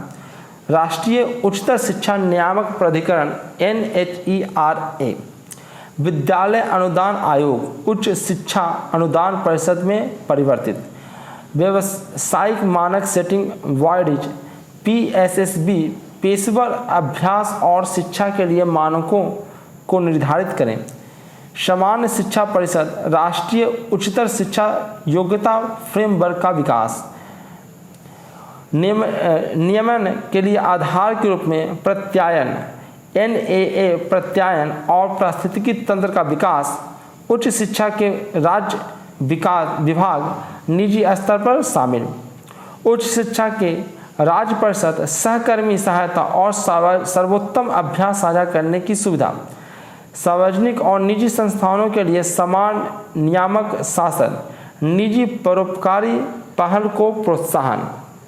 तो ये आपका उच्च शिक्षा में आपका सुधार किया गया है या करने जाने वाले हैं, लोग करने की कोशिश में लगे हुए हैं। ठीक है, उच्च शिक्षा में स्वायत्तता, सभी उच्च शिक्षा संस्थान स्वायत्ता स्वशासी संस्थाएं बने। ठीक है, जितने भी हायर एजुकेशन देने वाले जितनी भी संस्थाएं हैं, ठीक है, जितना पोस्ट ग्रेजुएट वाला संस्था वो स्वायत्त बने यानी सेल्फ बने। ठीक है, वो ऐसा नहीं कि सरकार से पैसा लेने की उन्हें जरूरत नहीं पड़े, अपने पर वो डिपेंडेंट बने। ठीक है, सब चीज़ उनकी अपनी व्यवस्था होनी चाहिए, वो अपना ढंग से सिलेबस डिसाइड करें, अपने ढंग से पढ़ाई करा सकें। ठीक है, सरकार जो देखते हो कि 12th तक सिलेबस देती है, पढ़ाने के लिए व्यवस्था देती है, पर आगे के लिए वो अपना सिलेबस नहीं देती है। ठीक है, जैसे इंजीनियरिंग करते हैं तो हर कॉलेज का अपना सिलेबस रहता है, लेकिन एक रहता है कि इंजीनियरिंग में ये सब चीज़ तो पढ़ के आए होगे तुम लोग, लेकिन हर कॉलेज का डीम्ड यूनिवर्सिटी का अपना सिलेबस होता है। ठीक है, तो वही कहा जा रहा है कि सभी उच्च शिक्षा संस्थान जो है वो स्वायत्त और स्वशासी संस्थाएं बने। स्वशासी मतलब उसका खुद पे कंट्रोल हो और किसी का कंट्रोल हो, सरकार के अधीन वो न रहें या सरकार के भरोसे ना रहें। उच्च शिक्षा संस्थानों की स्वतंत्र समितियों द्वारा पूर्ण शैक्षणिक और प्रशासनिक स्वायत्तता के साथ शासित किया जाना है। ठीक है, जितने भी उच्च शिक्षण संस्थान है वो पूरी तरह से स्वतंत्र किया जाना है, पूर्ण शैक्षणिक और प्रशासनिक स्वतंत्रता है उसको। शैक्षणिक भी है यानी कोई भी सिलेबस ला सकते हैं, कुछ भी पढ़ा सकते हैं, जो भी ऊपर की यूनिवर्सिटी है उसके लिए है ये, हर कोई नहीं ऐसा कर सकता है। ठीक है, ऐसा नहीं कि स्कूल में तुम कुछ भी कर रहे हो, नहीं, जो ऊपर के लिए है उसके लिए थोड़ा सा स्वतंत्रता दिया गया है कि आप अपना पूर्ण शैक्षणिक और प्रशासनिक है यानी कि अपनी पॉलिसी आपको कैसे रखना है, आपको ड्रेस लागू करना है, ड्रेस नहीं लागू करना है। ठीक है, बच्चों को कैसे रखना है, वो चूँकि बड़े हो गए हैं तो उस पर सरकार, अब बच्चा ऐसे ही अपने खुद ही सोच लेगा कि उसे क्या करना है, तो उस पर सरकार आपको लगाम नहीं लगाएगी। ठीक है, तो ये आपको थोड़ा सा आप इसको पॉजिटिव भी ले सकते हो कि जैसे फ्रीडम होगा तो कॉलेज अपने ढंग से अच्छा बेस्ट वेट प्रोड्यूस करेगी। ठीक है, दूसरा है कि भैया कुछ भी क्या हो रहा है पता नहीं, किस चीज़ का डिग्री दे के निकाल दिया, अपना डिग्री दे के निकाले जा रहा है और वो किसी काम का है ही नहीं, तो ये भी नुकसान भी हो सकता है। बस सरकार का काम, सरकार जो सोच रही है वो है कि रिसर्च में लोग अधिक से अधिक जाएँ, बाहरी हस्तक्षेप समाप्त करना। ठीक है, और ये इसका रीजन है कि भैया क्या हो रहा है ना कि गवर्नमेंट अपने ढंग से शिक्षा व्यवस्था को चला रही है, तो चाहती है कि गवर्नमेंट का इस सब से कंट्रोल हटे, शिक्षण से गवर्नमेंट का कंट्रोल हटे, ये सरकार चाह रही है। शिक्षा बिल्कुल स्वतंत्र हो जाए, जैसे RBI बिल्कुल स्वतंत्र है, सरकार के अधीन होते हुए भी स्वतंत्र है वो। ठीक है, अपने ढंग से वित्तीय व्यवस्था को संभालते, क्योंकि उसमें भी ऐसे ही टांग अड़ते रहते थे लोग।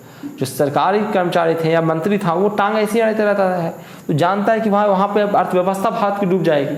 अपने ढंग से अपने चुनाव के फायदे के लिए आप काम करोगे और वहाँ पे पूरी अर्थव्यवस्था को आप डुबा दोगे। तो उससे बढ़िया कि एक पूरी रेगुलेटरी आपको आरबीआई के अंडर दे दिया गया है, पैसे से की लेन देन का सारा देख रेख आरबीआई करेगा।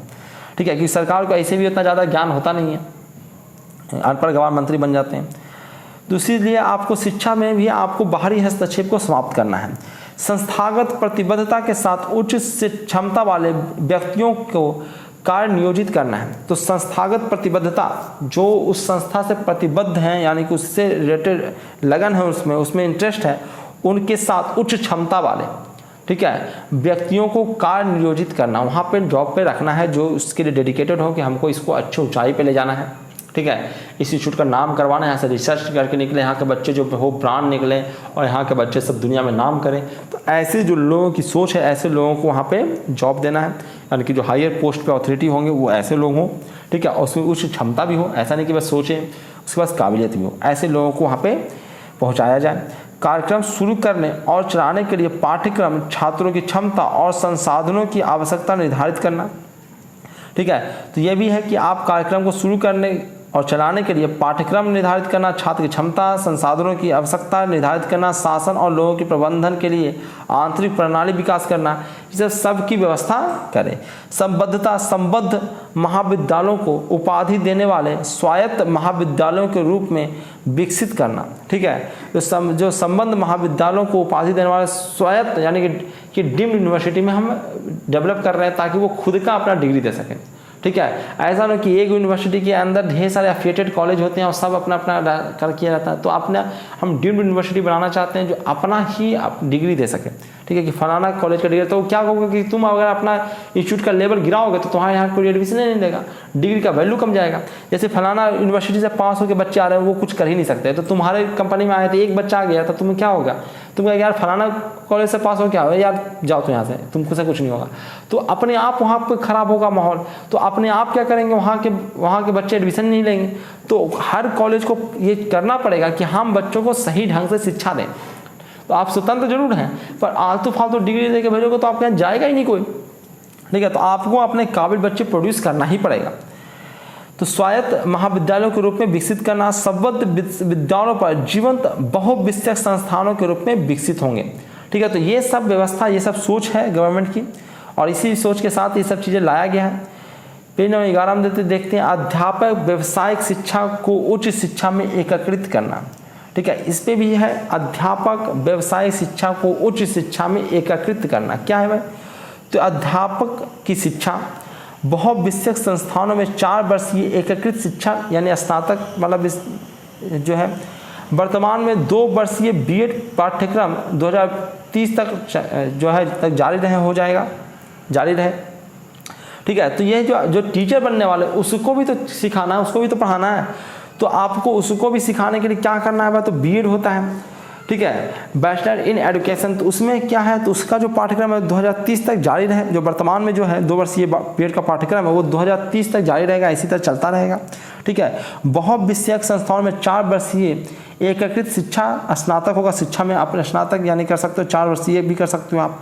ठीक है, बीएड अब 4 वर्षीय भी होगा। 2030 के बाद केवल 2030 के बाद जो होगा, अभी तो चल रहा है, पर 2030 जब हो जाएगा तो उसके बाद केवल 4 वर्ष के शिक्षा कार्यक्रम चलाने वाले संस्थान 2 वर्षीय कार्यक्रम चला सकते हैं। तो हर कॉलेज ये नहीं चला सकता है 2 वर्षीय शिक्षण कार्यक्रम। ठीक है, वो 4 वर्ष के शिक्षण कार्यक्रम चलाने वाले संस्थान ही 2 वर्ष का कार्यक्रम चला सकता है, शिक्षण कार्यक्रम चला सकता है। घटिया और निष्क्रिय शिक्षण संस्थान जो है उसको बंद किया जाए। जो मतलब जो अपना एजुकेशन लेवल घटा चुके हैं उसका मान्यता रद्द करता जाएगा। तो कॉलेज स्वतंत्रता तो होगी, फिर मान्यता खत्म करते चला जाएगा। भाई आप अपना करिए, लेकिन आपका एजुकेशन का लेवल अगर खराब होने लगेगा तो आपकी मान्यताएं खत्म करने लगेगा सरकार। व्यावसायिक शिक्षा पे जोर हो कि भाई हम पढ़ क्यों रहे हैं, कमाने के लिए, तो भाई कमाने के लिए पढ़ रहे हैं तो व्यावसायिक शिक्षा पे जोड़ो। ठीक है, बिजनेस एजुकेशन होना चाहिए, एजुकेशन होना ऐसा होना चाहिए जैसे वो जिसकी सहायता से वो अधिक से अधिक पैसे कमा सकें। उच्च शिक्षण प्रणाली के एक अभिन्न अंग के रूप में व्यावसायिक शिक्षा को जोड़ा जाए, यानी उच्च शिक्षा, जब प्राथमिक शिक्षा में सब नहीं जुड़ेगा, उच्च शिक्षा में आपको एक विशेष अंग के रूप में व्यवसायिक शिक्षा को जोड़ा जाए, यानी कि आपको बिजनेस रिलेटेड आपको एजुकेशन दिया जाए, हर बच्चा बिजनेस करे, ठीक है, नौकरियां ना ढूंढता रहे। दूसरा, स्वचालित स्टैंड अलोन तकनीकी विश्वविद्यालयों, स्वास्थ्य विज्ञान विश्वविद्यालयों, विधि और कृषि विश्वविद्यालयों या इन क्षेत्रों अथवा अन्य में विषय में संस्थान स्थापित नहीं किए जाएंगे और यदि आवश्यकता हो तो बंद भी कर दिए जाएंगे, ठीक है। तो ध्यान दीजिए, इन सब चीज़ों में नए विश्वविद्यालय स्थापित नहीं किया जाएगा और अगर जरूरत पड़ा तो जो चल रहा है उसको भी बंद किया जाएगा। कौन कौन है वो? स्वचालित स्टैंड अलोन तकनीकी विश्वविद्यालयों, स्वास्थ्य विज्ञान विश्वविद्यालयों, विधि और कृषि विश्वविद्यालयों या इन क्षेत्रों अथवा अन्य में विषय में संस्थान स्थापित नहीं किए जाएंगे और यदि आवश्यकता हो तो बंद भी किए जा सकते हैं। तो ये है कि भैया इन सब विषयों में कोई नया संस्थान कोई लगा नहीं सकता है, ठीक है, इसका यूनिवर्सिटी नहीं खोल सकता है, अगर खुला हुआ है उसका भी लेवल ख़राब है तो उसको भी बंद किया जा सकता है, ठीक है। तो इसमें क्या होगा तो उसको हम आगे देखते हैं।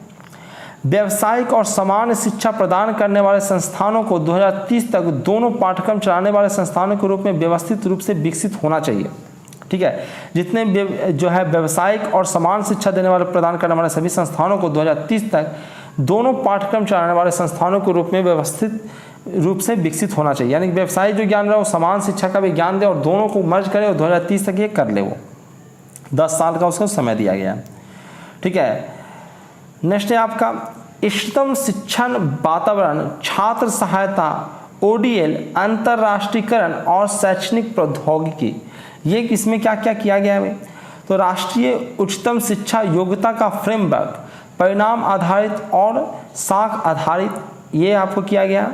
प्रभावी शैक्षणिक प्रथाओं के माध्यम से सीखने के अनुभवों को उभारना, छात्रों का मूल्यांकन केवल शैक्षणिक पहलुओं के आधार पर न कर समिति की क्षमताओं और प्रकृति के अनुरूप करना, छात्रों के उपलब्ध शैक्षणिक, वृत्तीय और भावात्मक समर्थन, ओपन और डिस्टिंक्ट लर्निंग का विस्तार, शिक्षा का अंतर्राष्ट्रीयकरण सुगम बनाना, इसके लिए शिक्षा में प्रौद्योगिकी लाना, वंचित समूहों तक शैक्षणिक शिक्षण जो सुविधाएं हैं वो उसको पहुंचाना, यानी शैक्षणिक व्यवस्था को उन लोगों तक पहुंचाना जो इससे वंचित रह गए हैं, बहुत लोगों को पढ़ने का अभी भी अधिकार नहीं है, तो उनको उन तक शिक्षण व्यवस्था को पहुंचाना।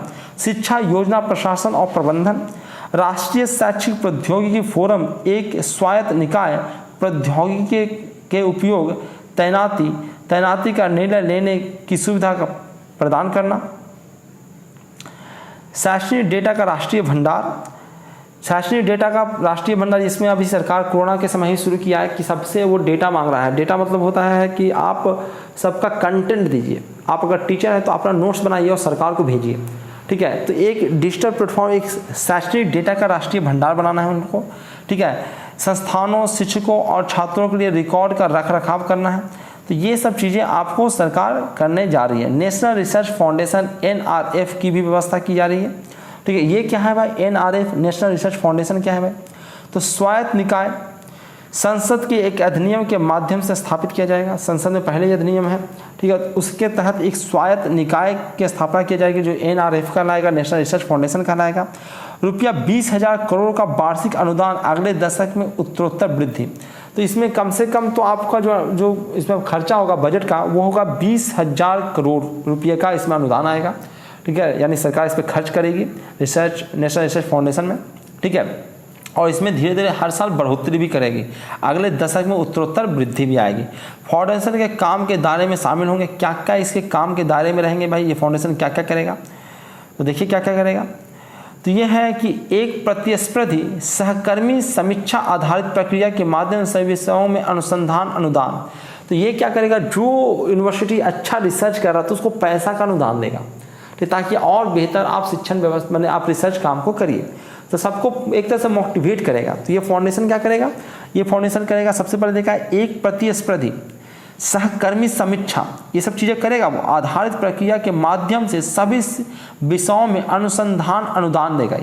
देश भर के शैक्षणिक संस्थानों में अनुसंधान क्षमता का निर्माण करेगा कि हर जगह, हर कॉलेज में जो भी है नेशनल वाइज, ठीक है, देश में जितने भी शैक्षणिक संस्थान हैं सब में अनुसंधान का कार्य हो सके। यानी कि आपके लेबोरेटरी वगैरह नहीं है अगर आपके कॉलेज वगैरह में, तो वहाँ पे ये लेबोरेटरी वगैरह बनाने के लिए पैसे देगा, फंड देगा, ठीक है। डिपेंड करेगा कि आपका कॉलेज भी तो उस लेवल का होना चाहिए, ठीक है। अगर आपको घटिया कॉलेज में कुछ करते ही नहीं हो, बस बना के पैसा खाने के चक्कर में हो, तो उसको भी ये देखेगा। अनुसंधान विश्वविद्यालयों के माध्यम से बीजारोपण, अनुसंधान के माध्यम से राज्य विश्वविद्यालयों में अनुसंधान क्षमता को प्रोत्साहित करना और निर्माण करना। राज्य विश्वविद्यालयों में मौजूदा शोध बढ़ रहा है, डॉक्टरेट और पोस्ट डॉक्टरेट फेलोशिप, इन सब चीज़ों पर वो पैसे खर्चा करेगा। शोधकर्ताओं, सरकार और उद्योग के बीच लाभकारी संबंध बनाना, इसमें भी वो काम करेगा ये फाउंडेशन। विशेष पुरस्कारों और सेमिनारों के माध्यम से उत्कृष्ट शोध को मान्यता देना, ठीक है। अगर कोई शोध होता है, कोई रिसर्च करते हो, तो एक तो सेमिनार कराएगा, आपका जो रिसर्च पेपर आप लिखते हो उसको पब्लिश करने का मौका देगा वो, ठीक है, उसको प्रेजेंट करने का मौका देगा। और अगर आप उसमें अच्छा करते हो तो उसको प्रोत्साहन करेगा कि आपने बहुत अच्छा काम किया है, इस पर और अच्छा काम कीजिए और उसको नेशनल लेवल पे ले जाइए। तो उसको एक लेवल दे। क्या होता है कि हम बहुत सारे बच्चे को बहुत सारे रिसर्च करते हैं, पर उसको एक प्लेटफॉर्म नहीं मिल पाता है कि उसने कुछ किया है, वो नेशनल लेवल पर, इंटरनेशनल लेवल पर नहीं जा पाता, उसको पता भी नहीं होता इसके पेटेंट कैसे कराना है। जैसे ही आपको इंटरव्यू, जैसे IIT वगैरह का इंटरव्यू में देने जाता हूँ, तो मुझसे पूछा जाता है कि आप बीटेक में क्या आपने किया है, इस पे मेरी आपका प्रोजेक्ट क्या था, तो प्रोजेक्ट मैंने बताता कि ये सब किया। तो सबसे पहले क्या पूछता है कि क्या आपने इसको पेटेंट कराया, क्या किसी कंपनी के पास इसे ले गए। भाई आपने कोई काम किया तो अगर उससे दुनिया को फायदा है, अगर आप दिखा रहे हो तो भाई दिखाओ ना, उसको दिखा करके दिखाओ।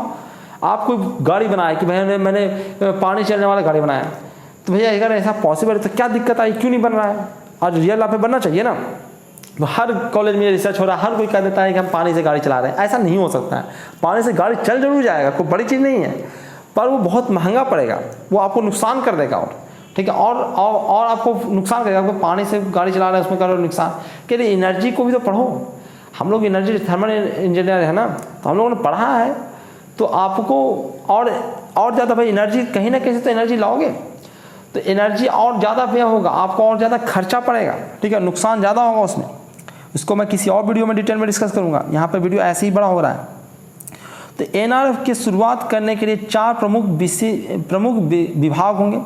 NRF का पास शुरुआत करने के लिए शुरू में जो विभाग पे उसको विशेष फोकस करना होगा, विज्ञान पे, प्रौद्योगिकी पे, सामाजिक विज्ञान पे, कला पे और मानविकी पे, ठीक है। विज्ञान पे करना, प्रौद्योगिकी और टेक्नोलॉजी वाले क्षेत्र में सामाजिक विज्ञान पे करना है, और कला और मानविकी ये सब विभाग पे आपको NRF सबसे पहले शुरुआत में ध्यान देगी, ठीक है। उसके बाद जैसे जैसे बढ़ेगा उससे ये अपना बढ़ाएगा। नेक्स्ट है आपका व्यावसायिक शिक्षा का एकीकरण। जो व्यावसायिक शिक्षा है उसको भी एकीकरण किया जाएगा। उसमें क्या है भाई, तो व्यावसायिक शिक्षा उदार शिक्षा का अभिन्न अंग है। व्यावसायिक शिक्षा संस्थानों को एकीकृत किया जाना है। फोकस क्षेत्र, कौशल अंतर्गत विश्लेषण, स्थानीय मानचित्र, शिक्षक तैयार करने पर ध्यान दिया जाएगा कि भाई व्यवसाय शिक्षा देने वाले शिक्षक को तैयार करने पे भी हमें अच्छे से अच्छे टीचर तैयार हो, ताकि बच्चे के पास व्यवहारिक ज्ञान हो, बिजनेस रिलेटेड ज्ञान हो, उसके दिमाग में सिर्फ बिजनेस चले कि भैया मैं इससे ज़्यादा पैसा कमा सकता हूँ। अभी जो नौकरी चलता है ना, वो चीज़ों से हटे। नेक्स्ट है आपका प्रयास की देख रेख करने के लिए व्यवसाय शिक्षा एकीकरण पर राष्ट्रीय समिति एक बनाया जाए, जिसको हम NCIVE कहेंगे। जो इसका जो रूपरेखा तैयार करेगा, प्रयास की देखरेख जो आपने किया है सरकार कर रही है, उसको देखरेख करने के लिए स्पेशल इसमें एक विभाग बनाया जाएगा। व्यावसायिक शिक्षण एकीकरण पर राष्ट्रीय समिति बनाया जाएगा, जिसको हम NCIVE कहेंगे। राष्ट्रीय कौशल योग्यता रूपरेखा अधिक विस्तृत होगा। लोक विद्या, भारत में विकसित ज्ञान, व्यावसायिक शिक्षा के पाठ्यक्रमों में एकीकरण के माध्यम से छात्रों के लिए सुलभ कराया जाएगा। तो जो भारत का ज्ञान है, लोक ज्ञान है, लोक विद्या है, भारत में विकसित जो ज्ञान है, ठीक है, यहाँ भी बहुत सारा भाई इतना पुराना सभ्यता है हमारा, तो बहुत सारा ज्ञान यहाँ का विकसित हुआ है। यहाँ का जो बिजनेस है उसको हम बिजनेस मॉडल है उसको प्रस्तुत करें। हम दूसरा का विदेशी लैंग्वेज, विदेशी बिजनेस मॉडल को ना सीखें, हम इंडियन बिजनेस मॉडल को सीखें, ताकि हम दूसरों से के पीछे ना चल के हम दूसरों से आगे चलें, ठीक है। दूसरे लोग हमें फॉलो करें तब तो और हम पेटेंट का पैसा लेंगे। अगर दूसरा लोग हमारा, अगर मान लिया कि हमारा बिजनेस मॉडल चल गया, तो लोग को पढ़ना पड़ेगा, विदेशी लोग, अरे यार ये तो क्या किया जो इतना पैसा कमा रहा है, तो वो लोग क्या होगा, हमको भी सीखने आए। अगर हमको सीखने आएगा तो फिर हम उसको पढ़ाने का पैसा लेंगे, ठीक है। पढ़ाएंगे ना, हमारे कॉलेज में पढ़ने आएंगे वो तो हमको पैसा देगा। तो ये सब चीज़ें कि अपने चीज़ों को डेवलप कीजिए, अपने चीज़ों को डेवलप करने का डबल फायदा है। कुछ नहीं तो वो सब चीज़ों का अगर गलती से वो पढ़ने आ गया, अगर दिखा दिए सामने वालों को, अगर हम उतना काबिल नहीं भी हैं फिर भी हमने प्रस्तुत कर दिया कि हमको ये सब चीज़ें आता है, ये सब चीज़ें किया जा सकता है, तो आपसे वो सीखने आ जाएंगे। ठीक है, नेक्स्ट है आपका पौर शिक्षा। पौर शिक्षा क्या है भाई? तो वयस्क शिक्षा के लिए एनसीएफ लाया जा रहा है। वयस्क शिक्षा के लिए जो पौर शिक्षा, जो बड़े लोग हैं वो भी पढ़ना चाहते हैं, वो भी सीखना चाहते हैं, तो उनके लिए भी शिक्षा की व्यवस्था है। ठीक है, वो पहले से ही है। तो इसमें और भी क्या गया, एनसीएफ लाया गया। एनसीएफ क्या है? तो एनसीएफ से जुड़ी शिक्षण सामग्री, मूल्यांकन और प्रमाणन, वयस्क शिक्षा केंद्र के कैडर और राष्ट्रीय वयस्क शिक्षा ट्यूटर्स कार्यक्रम के माध्यम से शिक्षक बनाया गया।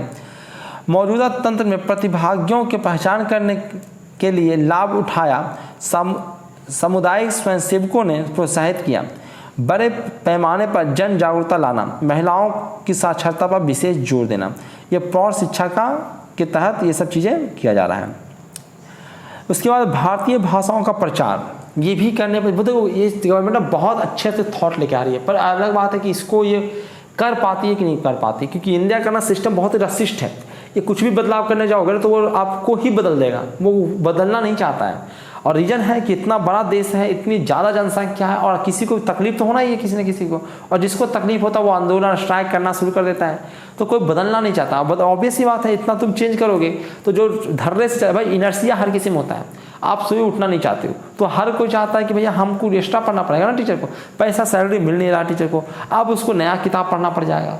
ठीक है, तो उसको दिक्कत आएगी, पढ़ाने में दिक्कत आएगी। नया टीचर बढ़िया पढ़ाने लगेगा, वो नहीं बढ़िया पढ़ा पा रहा है, क्योंकि वो भाई जो नया टीचर आया है, नया बच्चा पढ़ के आया, उसी चीज़ को पढ़ के आया, जो पुराना टीचर उसको पढ़ा नहीं पाएगा, तो उसकी पैसा कमेगा, तो उसको दिक्कत आएगा, तो वो हल्ला मचाएगा। ठीक है, तो वो विरोध करेगा। तो ये सब तो होना ही है। तो आप कितना सरकार इसको लागू करवा पाती है, ये भी देखना है। नेक्स्ट है आपका भारतीय भाषाओं के प्रचार में क्या करने वाली है। तो भारतीय भाषाओं में भाषा साहित्य, वैज्ञानिक शब्दावली पर ध्यान दें। ठीक है, उसके बाद है आपका देश भर में मजबूत भारतीय भाषा और साहित्य कार्यक्रम किए जाएं। भाषा शिक्षकों और अध्यापकों की भर्ती हो, भाषा में केंद्रित शोध हो। ठीक है, भाषा में और भी सब, जैसे कहते हैं ना कि क्रिकेट का हिंदी क्या होता है, तो ये भाषा का शोध का है, क्या उसका सही शब्द हम उसके लिए लाएं। और शब्द भी ऐसे नहीं कि जैसे बहुत सारे ऐसे टफ शब्द हैं जिसको हम लोग बहुत ही जनरली भाषा में उसका प्रयोग नहीं कर सकते हैं। जैसे पदोन्नति। ठीक है, तो पदोन्नति को हम लोग हिंदी शब्द है लेकिन हम इसको ज़्यादा इस्तेमाल नहीं करेंगे, हम सीधे कहेंगे प्रमोशन हो गया उसका। तो आप ऐसा रिसर्च क्यों नहीं करते, शब्दों को आसान क्यों नहीं करते हैं। ठीक है, पदोन्नति इतना मुश्किल शब्द क्यों बना रहे हैं, तो उसका शब्द ढूंढिए और उसको प्रचलन में लाइए ताकि हिंदी भाषा का इस्तेमाल करें लोग। ठीक है, आप ज़्यादा टफ शब्द बना दीजिएगा तो फिर उसको इस्तेमाल को नहीं करेगा ना, फिर अंग्रेजी शब्द का इस्तेमाल करने लगेगा। तो यही है, शास्त्रीय भाषाओं और साहित्य को बढ़ावा देने के लिए मौजूद राष्ट्रीय संस्थानों को मजबूत किया जाए। वही है पाली फारसी, हिंदी ट्रांसलेट करने में ऐसा हो गया, पाली फारसी और प्राकृत के लिए राष्ट्रीय संस्थान स्थापित किए जाए। ये सब पुरानी भाषा है, पाली है, फारसी है, प्राकृत भाषा है, तो बहुत पुरानी है। India institute of translation and interpretation IITI की स्थापना विभिन्न भारतीय भाषाओं के साथ साथ विदेशी भाषाओं और भारतीय भाषाओं के बीच महत्व का सामग्री के उच्च गुणवत्ता वाले अनुवादों को करने के लिए की जाए। देखो, तो जो ये मसौदा तैयार करता है, जो ड्राफ्ट तैयार करता है, वो IAS अफसर वगैरह होते हैं, वो बहुत सोच समझ के बहुत ही सर्वे करके चीज़ों को तैयार करते हैं, पर इसको जब लागू करना होता है तो बहुत सारी चीज़ों को छाड़ देते हैं। वो तो सरकार देखती है कि भाई हमारा वोट बैंक को भी वो ध्यान में रखती है, तो वहाँ पर सब गड़बड़ होता है लगता है। वैज्ञानिक और तकनीकी शब्दावली आयोग के लिए अधिदेश को नए सिरे से और विस्तृत किया जाए, जिसमें सभी विषयों और क्षेत्रों में शामिल हो, न कि केवल भौतिक विज्ञान में शामिल किया जाए। तो ठीक है, तो यही है, भाषा में विकास करने के बारे में भी बहुत ज़्यादा इस पर ध्यान दिया गया है। नेक्स्ट है आपके राष्ट्रीय शिक्षा आयोग। राष्ट्रीय शिक्षा आयोग क्या है? तो राष्ट्रीय शिक्षा आयोग जो होगा वो सर्वोच्च निकाय होगा। राष्ट्रीय शिक्षा आयोग या राष्ट्रीय शिक्षा आयोग का हो या राष्ट्रीय शिक्षा आयोग का हो, यह आपका सर्वोच्च निकाय होगा। प्रधानमंत्री की अध्यक्षता में गठित किया जाएगा। राष्ट्रीय शिक्षा आयोग जो होगा वो प्रधानमंत्री के अधीन इसका गठन होगा। मानव संसाधन विकास मंत्रालय के रूप में शिक्षा मंत्रालय MIE के रूप में नया स्वरूप दिया जाएगा। तो मानव संसाधन विकास मंत्रालय का जो है उसको नया रूप दिया जाएगा, उसे शिक्षा मंत्रालय बनाया जाएगा, MOE बनाया जाएगा, मिनिस्ट्री ऑफ एजुकेशन बनाया जाएगा। ठीक है, और इसका गठन भी आपको प्रधानमंत्री के नेतृत्व में ही होगा।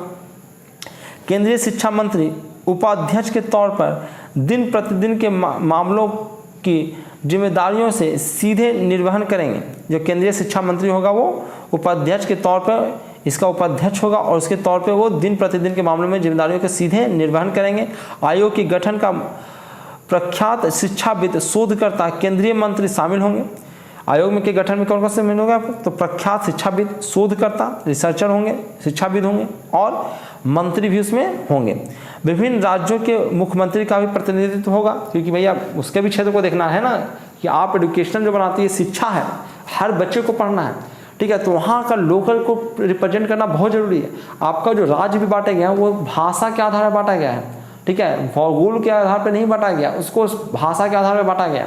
ठीक है, तो जरूरी है कि हम हर एक राज्य के मुख्यमंत्री को उसमें हम प्रतिनिधित्व दें। ठीक है, खेत आयोग के सभी सदस्य उच्च विशेषज्ञता वाले लोग होंगे। जनता का रिकॉर्ड, जिनके क्षेत्रों में योगदान अखंडता समन्वय के तालमेल सुनिश्चित करने के लिए आयोग हर राज्य के साथ मिलकर काम करेगी। राज्य शिक्षा आयोग तथा राज्य शिक्षा आयोग का गठन कर सकते हैं। नेक्स्ट है आपका वित्त पोषण शिक्षा। वित्त पोषण शिक्षा क्या है भाई? तो केंद्र और राज्य सरकारें द्वारा सार्वजनिक निवेश में वृद्धि 10 वर्ष की अवधि में कुल सार्वजनिक व्यय का 20% है। मुख्य संज्ञान क्षेत्र क्या है भाई? तो बाल शिक्षा का विस्तार और सुधार। नेक्स्ट है आपका मूलभूत साक्षरता और संख्यात्मक सुनिश्चित करना। नेक्स्ट है आपका स्कूल परिसर की पर्याप्त और उपयुक्त पुनर्स्थापना। उसके बाद है आपका भोजन और पोषण, नाश्ता और दोपहर का भोजन की व्यवस्था करना, जो मिड डे मील आप कहते हो उसकी व्यवस्था करना। नेक्स्ट है आपका शिक्षा और शिक्षकों का सतत व्यावसायिक विकास। नेक्स्ट है आपका कॉलेजों और विश्वविद्यालयों के शोध को पुनर्जीवित करना। कायाकल्प, सक्रिय प्रचार और निजी परोपकारी गतिविधियों का समर्थन।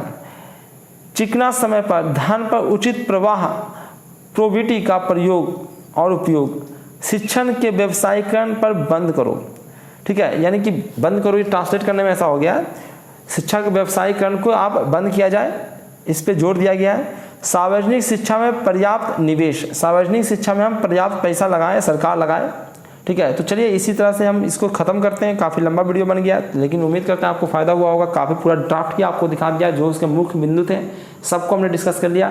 ड्राफ्ट होता है बहुत ही डिटेल में बनता है, सब चीज़ को डिटेल में दिखाया जाता है, उसके रीजन क्यों है, क्या है, सब कुछ बताया जाता है। तो ड्राफ्ट काफ़ी बड़े होते हैं, सारे अफसर मिलकर बनाते हैं, पूरा मंत्रालय मिलकर बनाता है और ये आगे रखा जाता है। ठीक है, उस ड्राफ्ट को आगे पारित किया जाता है, उस पर काम किया जाता है, उसको ध्यान में रख के आगे सरकार काम करती है उस ड्राफ्ट को लेकर। तो धन्यवाद। मानव जाति के हर काल में ज्ञान का प्रतिनिधित्व करता है, जो बनाया जाता है पिछली सभी पीढ़ियां द्वारा, जिनमें वर्तमान पीढ़ी अपना खुद का जोड़ देती है। मोबियस स्ट्रिप का मूल ज्ञान की सतत विकासशील और जीवित प्रकृति का प्रतीक है, जिसकी कोई शुरुआत नहीं है और जिसका कोई अंत नहीं है। यही नीति इस निरंतरता के एक भाग के रूप में ज्ञान के सृजन, संचरण, उपयोग और प्रसार की परिकल्पना करती है। बहुत बहुत धन्यवाद, आप लोगों ने वीडियो को देखा। उम्मीद करते हैं आप लोगों को पसंद आया होगा। यदि पसंद आया है तो वीडियो को लाइक कर दीजिए, चैनल को सब्सक्राइब कर दीजिए, बेल आइकन को क्लिक कर लीजिए और इस वीडियो को बाकी जो ज़रूरतमंद लोग हैं, जिनको इसकी ज़रूरत है, उनको जानना चाहिए, उनके साथ शेयर करें। आपके बच्चे जो यूपीएससी वगैरह का तैयारी कर रहे हैं, सिविल सर्विसेज एग्जाम की तैयारी कर रहे हैं, बीपीएससी की तैयारी कर रहे हैं, या फिर किसी और भी पब्लिक सेक्टर कंपनी में या फिर और भी कहीं वो तैयारी कर रहे हैं किसी एग्ज़ाम का, तो उसमें के लिए ये बहुत ही इंपॉर्टेंट होने वाला, उनके साथ ये शेयर कीजिए। ठीक है, ऐसे भी आप छुट्टी में बैठे हुए हैं तो आपको शिक्षा पद्धति भी जानना चाहिए, आपके बच्चों के लिए फ़ायदेमंद होगा। ठीक है, तो ये सब तक आप पहुँचाइए। बहुत बहुत धन्यवाद आप लोगों का। Thank you very much.